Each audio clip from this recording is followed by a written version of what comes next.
अस्सलाम वालेकुम। मैं हूं शाहिद उल हक और आप देख रहे हैं स्मोफिट YouTube channel. Pakistan Olympic association के इंतखाबात मुकम्मल होने के बाद पहली ईसी मीटिंग में president Pakistan Olympic association Arif Saeed साहब ने 100 दिन का प्लान बनाने का अंदिया दिया है और सबसे रिक्वेस्ट की है फेडरेशन से कि आप 100 दिन का एक ऐसा प्लान तैयार करें जिसमें पाकिस्तान का पॉजिटिव इमेज खेलों के जरिए उजागर किया जा सके। उन्होंने ये भी कहा है कि सब लोग इत्तेफाक से आगे चले तो हम लोग खेलों की पुरानी साख को बहाल कर सकते हैं। आरिफ सईद साहब ये जानते हैं कि खेलों की ताकत कितनी स्ट्रॉन्ग है। यही वजह है कि उनसे हम लोग उम्मीद कर सकते हैं कि वो वाकई खेलों में एक इनकलाब बर्पा कर सकते हैं। आरिफ सईद साहब से हम लोग उम्मीद तो लगा सकते हैं, लेकिन देखते हैं कि पाकिस्तान में खेलों का मेयार कैसे बेहतर किया जा सकता है। पाकिस्तान ओलंपिक और पाकिस्तान स्पोर्ट्स बोर्ड की पॉलिसीज एक दूसरे से टकरा रही, इनको कैसे एक ट्रैक पे लाया जाएगा। असल में पाकिस्तान स्पोर्ट्स बोर्ड और पाकिस्तान ओलंपिक एसोसिएशन को कैसे कंबाइन किया जा सकता है। आपने अगर अभी तक स्पोफिट यूट्यूब चैनल को सब्सक्राइब नहीं किया तो सब्सक्राइब जरूर कीजिए, शेयर कीजिए, अपने कमेंट्स दीजिए और ख़ास तौर पे इस वीडियो से मुतल्लिक जो मवाद है इसके मुतल्लिक आप अपनी राय ज़रूर दीजिए।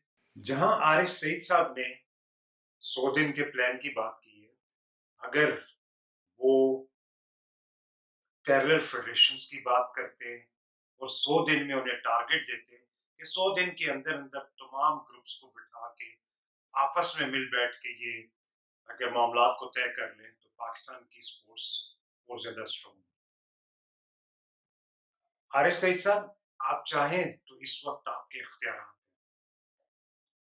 आप चाहें तो पाकिस्तान स्पोर्ट्स बोर्ड और पाकिस्तान ओलंपिक एसोसिएशन में बहुत हम आंगी पैदा करके बहुत सारे ग्रुप्स को यूनाइट कर सकते हैं। खेलों में खासतौर पे अगर ओलंपिक के स्लोगन्स की बात करें तो वो स्ट्रॉन्गर टुगेदर की बात करते हैं। मीन्स कि जितने ज्यादा हम इकट्ठे होंगे इतने ही मजबूत होंगे, इतने ही हम तेज होंगे और इतने ही हम लोग ऊपर जाएंगे। पाकिस्तान में सबसे ज्यादा प्रेसिडेंट पाकिस्तान ओलंपिक एसोसिएशन को मेरे ख्याल से ये भी कहना चाहिए कि जो Pakistan sports board good governance, शफाफियत और अकाउंटेबिलिटी का सवाल करती है उसका जवाब जरूर दिया जाए। पाकिस्तान ओलंपिक एसोसिएशन को चाहिए कि पिछले 20 साल से काबिज लोगों के सारे एहतसाब का अमल सामने लाया जाए। कम से कम वो अकाउंट शीट सामने लाई जाए कि कितना फंड आया और किस तरह ये यूज हुआ, इसकी तफसीलात चाहिए होंगी। आरिफ सईद साहब, कोशिश कीजिए अकाउंटेबल करें पाकिस्तान ओलंपिक एसोसिएशन को। आरिफ सईद साहब, पाकिस्तान स्पोर्ट्स बोर्ड और पाकिस्तान ओलंपिक एसोसिएशन की आमानगी के लिए बहुत जरूरी है कि Pakistan Olympic association Pakistan sports board में मौजूद पॉलिसी में फ्लॉज को ठीक करने में उनकी मदद करे और पाकिस्तान की जो पॉलिसी है उसको according to international Olympic committee के जो चार्टर्ड के मुकम्मल उससे हम मांग करने की कोशिश है। मुझे उम्मीद थी कि आप सीनियर मोस्ट के सैयद आकिल शाह को खराज तहसीन पेश करते, जबकि सैयद आकिल शाह के साथ पहले भी एक ज्यादती हुई कि उसे इंटरिम प्रेसिडेंट नहीं बनाया गया। तो मेरा एक ख्याल था कि आप एग्जीक्यूटिव काउंसिल में 20 साल आरिफ हसन के इक़्तिदार के बाद आप आए हैं तो यकीन था कि कम से कम अपने साथियों को जरूर जो है ना आप खराज तहसीन पेश करेंगे, लेकिन वो भी नहीं हुआ।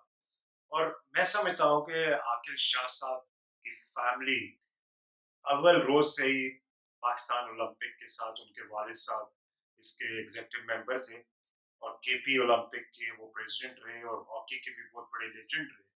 तो यकीनन जो है ना ان کو خراج تحسین پیش کرنا بنتا تھا.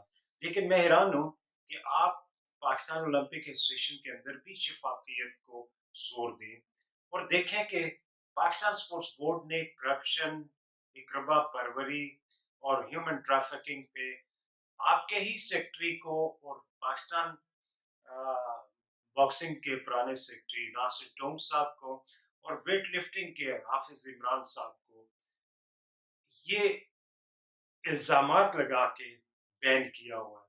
لیکن میں حیران ہوں کہ ملکی قوانین کے مطابق پاکستان اولمپک ایسوسی ایشن نہیں چل. تو یہ ہم آہنگی پاکستان اسپورٹس بورڈ سے بڑی ضروری ہے. یہ اس کے علاوہ بات ہے کہ وہ جو بین والے فیصلے ہیں کیا صحیح ہیں یا غلط. لیکن دیکھنا یہ ہے کہ پاکستان اسپورٹس بورڈ کی شفافیت اور گڈ گورننس کی جو پالیسی ہے اور جو اکاؤنٹیبل قرار دینا چاہ رہی ہے فیڈریشنز کو، اور وہ چاہتے ہیں کہ ایک الیکشن کمیشن کے انڈر تمام فیڈریشنز اپنے الیکشنز کروایا کریں. تو اس میں پاکستان اولمپک ایسوسیشن کو کیا ہے؟ اس میں کیا یہ سوالیہ نشان نہیں ہے کہ اگر فرض کرے کہ وہ کرپٹ لوگ ہیں تو وہ پاکستان اولمپک ایسوسیشن کا حصہ کیسے ہے؟ کیا پاکستان اولمپک ایسوسیشن ان کا اپنے طور پہ کوئی احتسابی عمل کرے گی؟ کیا فیئر پلے، یعنی کہ یہ جو ڈوپنگ پازیٹیو ہونے والی فیڈریشن ہے اس کا کوئی حساب کتاب ہوگا؟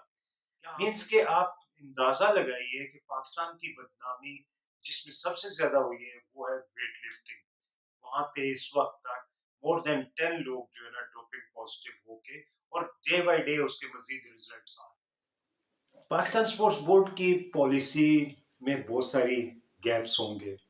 پاکستان اسپورٹس بورڈ بھی بعض کا اپنی لیٹر بازی تو کر لیتا ہے لیکن اس کو امپلیمنٹ نہیں کروا سکتا.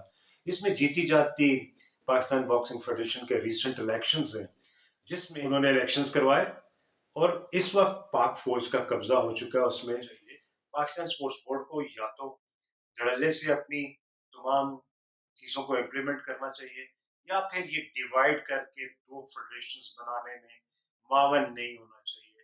اور یوں پاکستان میں اولمپیازم تو دور کی بات، ہم لوگ کھیلوں میں کبھی شدید استحصال کر رہے ہو.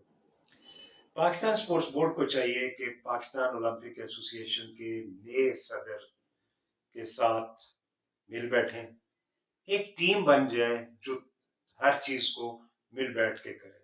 اور میرے خیال سے یہی مسئلے کا حل ہے. کہیں کوئی پالیسی کھلاڑی، کوچز یا آفیشلز کی ٹریننگ سسٹم کے لیے نہیں آتی. نہ تو ہم لوگ ریسرچرز کو انوالو کر رہے ہیں لیکن لیٹر بازی کی وجہ سے ڈیوائڈ ہو جاتے ہیں کھلاڑی، کوچز اور آفیشلز اور یوں پاکستان میں کھیل کریش کر جاتے ہیں. ایسا ہی ہوا پچھلے کئی سالوں سے اور دیکھنا یہ ہے کہ عارف سعید اور پاکستان اسپورٹس بورڈ میں کیسی ہم آہنگی آگے ڈیولپ ہوگی. ڈیپینڈ کر رہا ہے پاکستانی کھیلوں کا اسی پہ. اگر تو اتفاق ہو گیا تو پاکستان کی کھیلیں بہت جلد آگے جائیں، ترقی کریں گی. ہمارے نوجوان بہترین کھیل رہے ہیں، بہترین پرفارم کر رہے ہیں لیکن individual. Stay tuned with Spooft YouTube channel. ہمیں سبسکرائب کیجئے، شیئر کیجئے اور جتنا زیادہ آپ اسٹرانگ ہمارے اس چینل کو کریں گے اتنا ہی زیادہ آپ کی بات زیادہ سے زیادہ لوگوں تک پہنچے گی. اللہ حافظ.